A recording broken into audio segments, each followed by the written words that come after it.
want you to start this deep dive by picturing the Euphrates River. Just, close your eyes for a second. What comes to mind?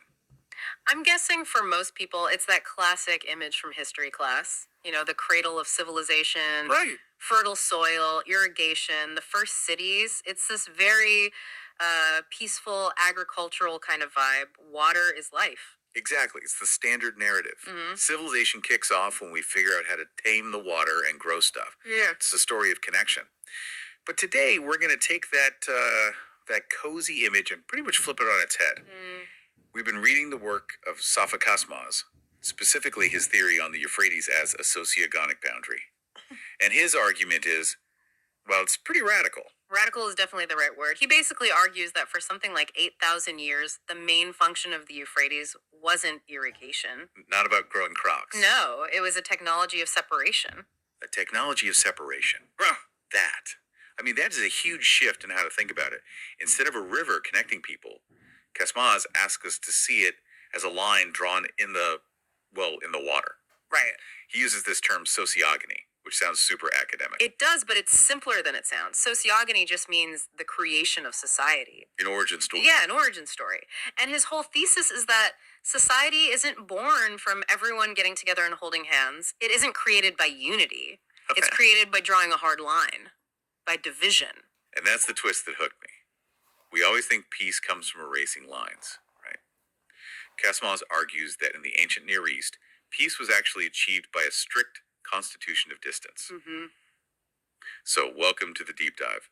Today we're going to look at some heavy hitters. Genesis, the Code of Hammurabi, but not as religious texts. We're reading them as political maps. Maps that define a border between two completely incompatible ways of life. And to get why that border was so crucial, we have to drop our modern ideas of heaven and earth. Yes, let's unpack that first, because when I read heaven and earth in the source, my brain immediately goes to theology. Clouds, angels, that sort of thing. Of course. But Casmas is saying, no, these are sociological terms for real groups of people. Exactly. You have to strip away all the mystical baggage. In this specific context, earth represents Sumer. Think southern Mesopotamia. These are sedentary people. They stay put. They stay put, they live in cities, they build these massive temples, they farm. Their whole society is based on immovable property. Real estate. Real estate. They are the earth because they're literally tied to the ground. If they leave, they lose everything. So earth is a lifestyle. The sedentary order. Precisely. Look. And on the other side, you have heaven. This represents Akkad, the nomadic traditions. These are people on the move. Right. Their wealth isn't land, it's herds, goods, things they can carry, liquid assets. They're called heaven, not because they're holier, but because they move across the landscape, they navigate by the stars. The mobile order. And the problem, as Casmas lays it out, is that you can't just mix these two groups. They're like oil and water. Or maybe more like fire and gunpowder. That's a better analogy. If you let a mobile, military-focused society roam freely in a wealthy, settled agricultural society with no rules, what happens? Constant conflict. The nomads raid the farmers for their grain. The farmers try to fence in and tax the nomads. It's just friction. It's total domination. One will try to absorb the other. And so the genius of the Euphrates in this theory is that it wasn't just a river. It was deployed as a constituent line. A constituent line, meaning the line itself creates the peace. Yes, it separates the two orders so both can survive. It creates this artificial distance that lets them interact without annihilating each other. The analogy that came to my mind was, good fences make good neighbors. Right. If my neighbor loves loud parties, the mobile order, and I just want to grow my tomatoes in peace, the sedentary order, we could be friends, but only if there's a really solid fence between us. If you shared a living room, it would be a disaster. Total disaster. We need the barrier to define the relationship. And that is a perfect way to see it. The Euphrates is that fence. It's not a fortress wall to keep an enemy out in a war. It's a mechanism to keep potential brothers apart so they don't kill each other. And because of that line, they can trade instead of fighting. It turns potential enemies into partners. That's the core of the theory. The boundary creates the society. Okay, this brings us to one of the most famous texts ever, which Casmas rereads in a way that, honestly, it blew my mind. Genesis 15.018. The covenant with Abraham. Right. I'll just read the key part. To your descendants I give this land, from the Wadi of Egypt to the great river, the Euphrates. And for centuries, everyone has read this as a land promise. It's a divine deed. basically a map for conquest. Go get all this land, it's yours. But Casmaz flips that completely. He says if you read it through the sociogonic lens, it's not a promise of expansion at all. It's a definition of a limit. A limit. The text is defining the container for the earth, the sedentary order. It says this system stops at the Euphrates. So it's not go conquer past the river. Yeah. It's the rules of the earth-based system end here. Precisely. And notice it doesn't say what's beyond the river. That's the domain of heaven, of Akkad. That's outside the jurisdiction being established here. It's a do not cross line. And the source points out the phrase, the great river. We hear great and think big, wide, powerful. But that's not it, is it? No, it's not about hydrology. The term ulu, or great, in this context refers to its political job. It's a grand boundary. It's great because it does a great job of holding back the chaos. But it's great in its function, not its size. Exactly. There's another detail in there, the role of the Lord or a brab. Usually we see God speaking and we think, okay, this is a religious moment. But Casmaz sees God acting more like a notary. That's a great way to put it. We have to, set aside our modern theological ideas. In this ancient political setup, calling on the Lord is about establishing authority and neutrality. By saying the covenant is made by the Lord, the text is basically declaring the river to be ownerless. Ownerless. Okay, that seems critical.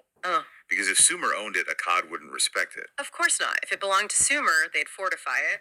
If it belonged to Akkad, they'd use it as an invasion route.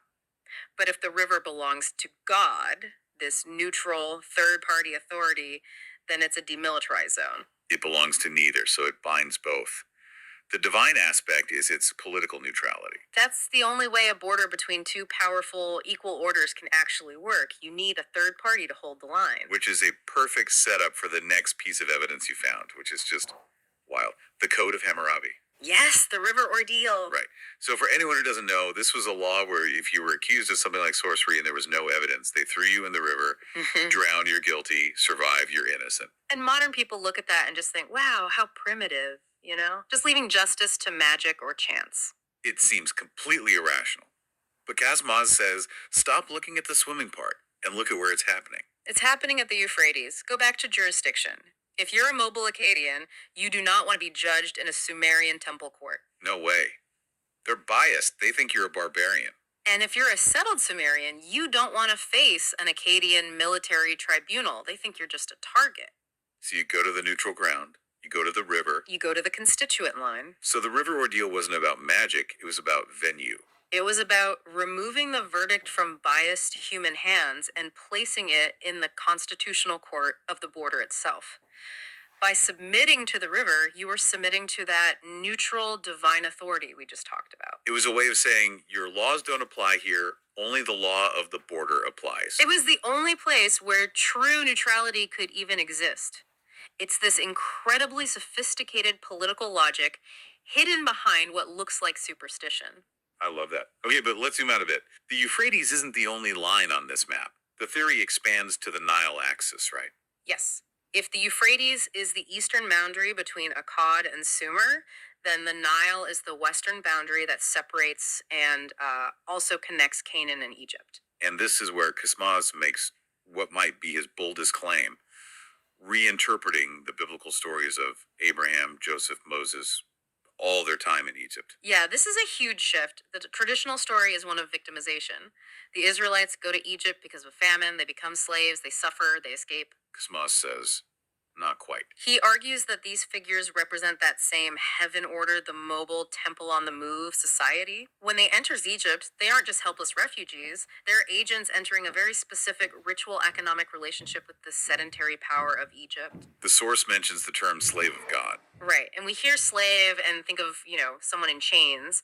But in the diplomatic language of the ancient Near East, being a slave of the sovereign could mean you were a high-ranking agent, an ambassador. So a servant of the king isn't a butler, he's a vizier.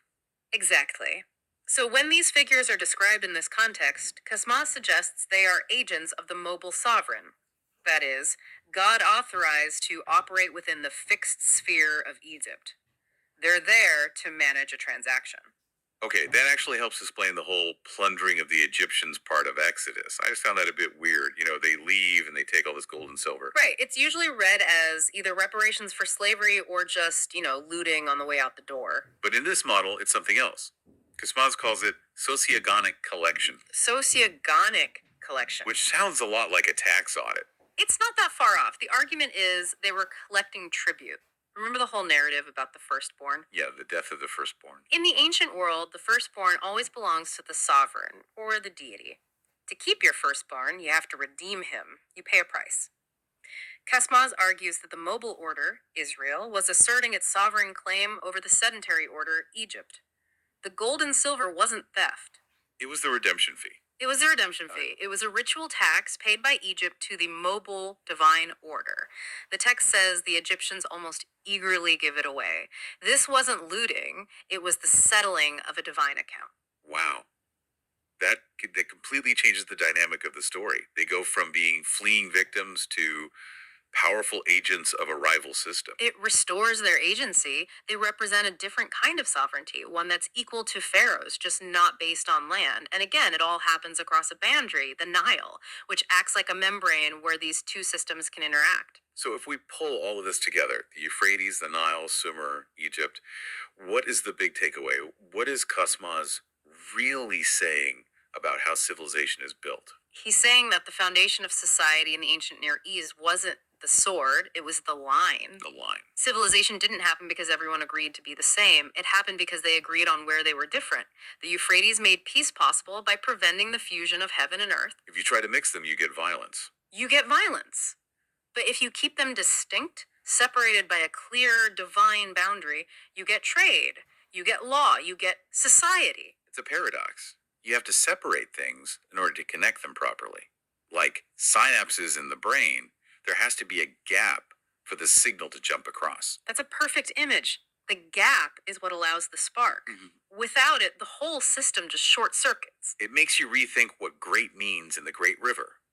It wasn't great because it was big. It was great because it did a big job. It held the world together by keeping it apart. And that idea that the border is the creator of society is something we've sort of lost today. We tend to see borders as negatives, as obstacles. Right. The modern utopian ideal is a borderless world. Tear down this wall. We assume that if we just remove all the lines, everyone will get along.